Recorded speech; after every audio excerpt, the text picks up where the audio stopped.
어느 누구나 빙의가 될 수 있지만 아무나 빙의가 되지는 않습니다.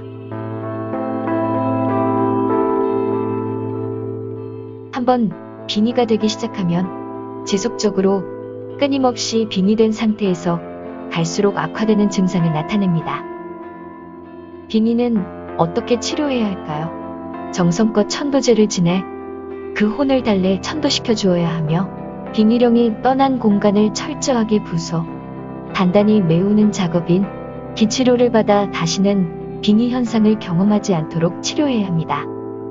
신내림을 받아야 하는 상황이라면 이 경우에는 치료를 강행하면 환자의 건강 상태가 더욱 악화되거나 치료를 진행하는 전문가까지 위험해질 수 있기 때문에 내린 곳이나 누른 곳을 받아 운명에 순응해야 할 수 있습니다.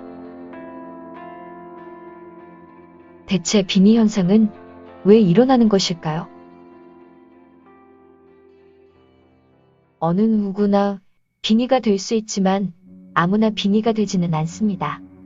영적으로 건강하지 못한 사람이 주로 빙의가 되곤 하는데 이외에도 영적인 존재와 영역을 침범하려고 시도하는 경우 신의 선택을 받는 사람이 빙의 현상을 자주 경험하게 됩니다.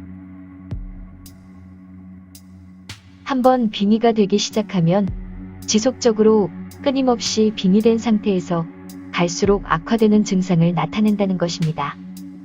치료를 받지 않으면 시간이 지날수록 일상생활을 하기 어려워질 정도로 증상이 악화되곤 하는데요.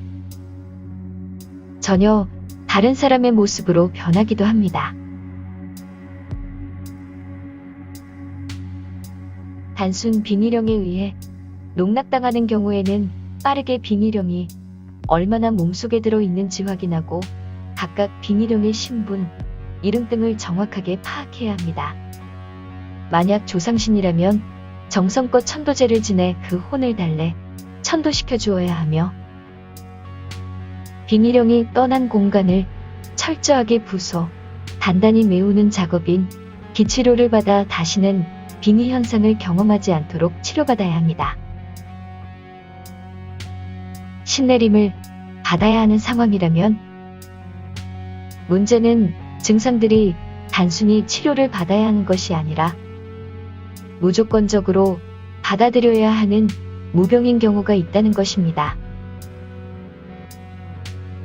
이런 경우 치료를 강행하는 경우 환자의 건강 상태가 더욱 악화되거나 치료를 진행하는 전문가까지 위험해질 수 있기 때문에 이럴 때에는 내린 곳이나 누른 곳을 받아 운명에 순응해야 할 수 있습니다.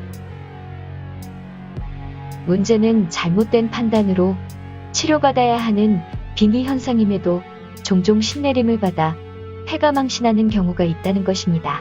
이처럼 빙의 여부 판단과 치료는 경력이 많은 전문가를 통해 받으셔야 합니다. 갑작스레 이상할 정도로 행동의 변화가 찾아온 경우, 혼잣말이 잦고 비웃는 듯한 미소를 띠는 경우, 성격이 예전과는 달리 180도 바뀌어 공격적으로 날카롭게 바뀌었다든지 경계와 반발심이 커진 경우, 사회 부적응자와 같은 행색을 보인다면 빙의 여부도 함께 의심해 보셔야 합니다. 도저히 나아질 기미가 보이지 않는 질환으로 고통받고 있다면 지금 화엄 스님에게 상담받아 보시기 바랍니다.